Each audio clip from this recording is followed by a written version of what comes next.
ডিম পোস্ত রান্না হয়ে গেছে। এই যে খুব সুন্দর হয়েছে। তো এই যে ডিম পোস্ত। ডিম পোস্ত কমন রান্না, তবে ডিম আর পোস্ত প্রেমীদের জন্য দুর্দান্ত স্বাদের আজকের এই রান্নাটা। প্রেসার কুকারে একটা সিটি দিয়ে ডিমগুলোকে সিদ্ধ করে নিয়েছিলাম। ঠান্ডা হয়ে গেছে, এরপরে আমি ডিমের খোড়াগুলোকে ছাড়িয়ে নিচ্ছি। ছাড়ানোর পর আরও একবার ভালো করে ধুয়ে নেব। রসুন আর কাঁচা লঙ্কাটা দিয়ে পোস্তটা বেটে নিয়েছি, তুলে নিই।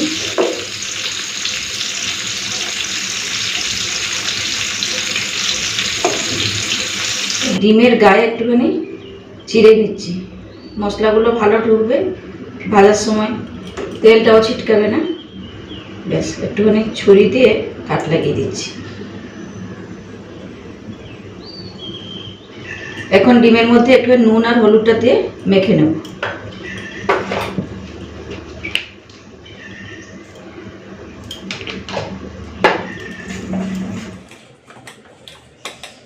চলুন এরপর ডিমটা ভেজে নিই। তেলটা তো গরম করে নিয়েছি।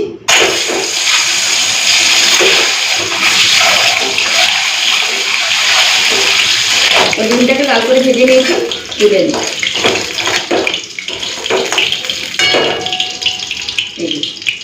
তো ওই তেলের মধ্যে দিয়ে দিচ্ছি পেঁয়াজ কুচি, সামান্য করে নুন দিয়ে দিলাম।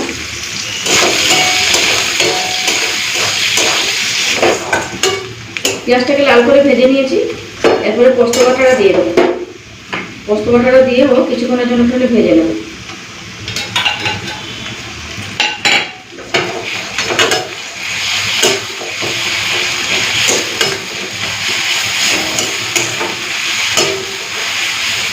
পেঁয়াজের সাথে পোস্ত বাটাটা ভেজে নিয়েছি, দিয়ে দিচ্ছি হলুদ গুঁড়ো, কাশ্মীরি লঙ্কা গুঁড়ো দেবো।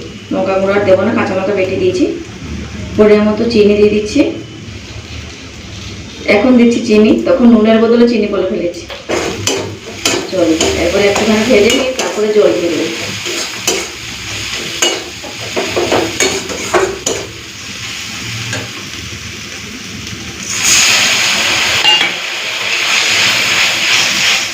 চলো গ্রেভিটা ফুটে উঠেছে, দিয়ে দেবো ভেজে রাখা ডিম।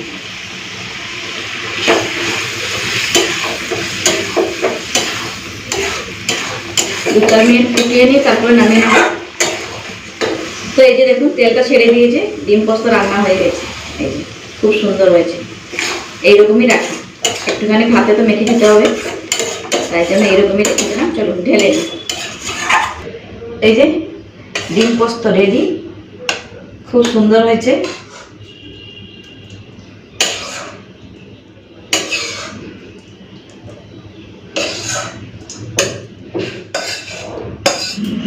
তো এই যে ডিম পোস্ত কেমন হয়েছে দেখে বলুন।